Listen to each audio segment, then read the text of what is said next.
The last few videos I made were about installing SAM2 and SAM3. I've also shown small demonstrations of what the plugins can do. But I never explain in detail what the application is doing, so that's what I will try to do in this video. I will discuss the main differences between SAM2 and SAM3. I will show you the graphical interface, the command line interface, and show you the plugins. Then I will talk about the improvements I'm planning and a few things I don't like. So if that sounds good for you, let's go.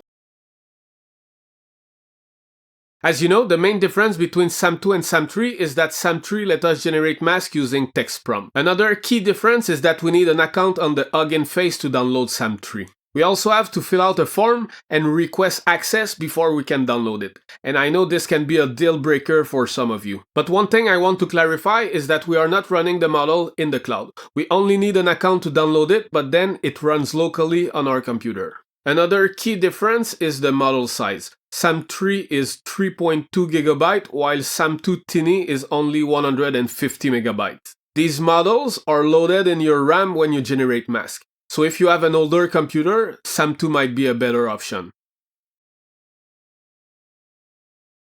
Both SAMs have a graphical interface, but it's very basic because my main goal was to use the plugin in Darktable. But I use the graphical interface from time to time to generate masks when I make thumbnails for YouTube videos, so it might be useful to you as well. To open the graphical interface on Linux, you just have to type SAM2-tools or SAM3-tools in your terminal. For Windows and macOS, go to the folder where the application is installed and then click on the subfolder named Launcher. On macOS, click on the .command file to open the application. On Windows, double-click on the .bat file. From the graphical interface, you can select the input image, the output folder, and the mode. You can also choose the number of masks you want to generate. Also, by default, the output is a PNG file, but you can select PFM if you prefer. Both SAMs can also be run from the terminal. I will show that very quickly because most people won't be using it. If you type SAM3tools-H, you will see the help page with all the arguments you can use. And that's what the Darktable plugin is using in the background to generate the masks. Essentially, I use the settings you choose in the plugin to generate a commands that run in the terminal. You may already have used the plugin, but I just want to highlight a few things you might have missed.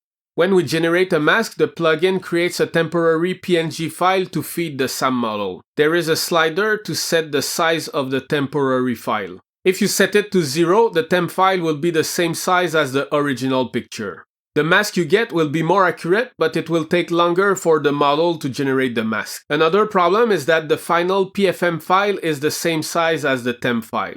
PFM files are huge, so if you set it to 0, the mask will be at least 100 MB. Another feature is that for SAM3, you can now set the output directory in the settings menu.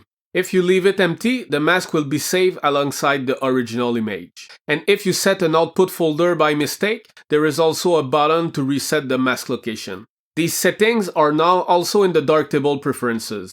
If you go to Preferences, Lua option, you will see that you can change the output directory and the binary file location. These features are not yet in SAM2, but let me know in the comments if you want me to add them. The last thing I want to make sure everybody knows is that when you import the mask into Darktable, you can add blur and feather to smooth the transition. I was playing with the Nin Denoise plugin a few weeks ago and I saw a status check to tell whether the virtual environment was created. And I'm planning on adding something similar to SAM2 and 3.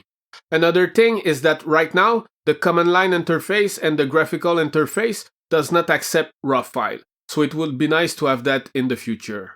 Except for that, I'm not planning on adding anything else, but let me know in the comments if you have ideas.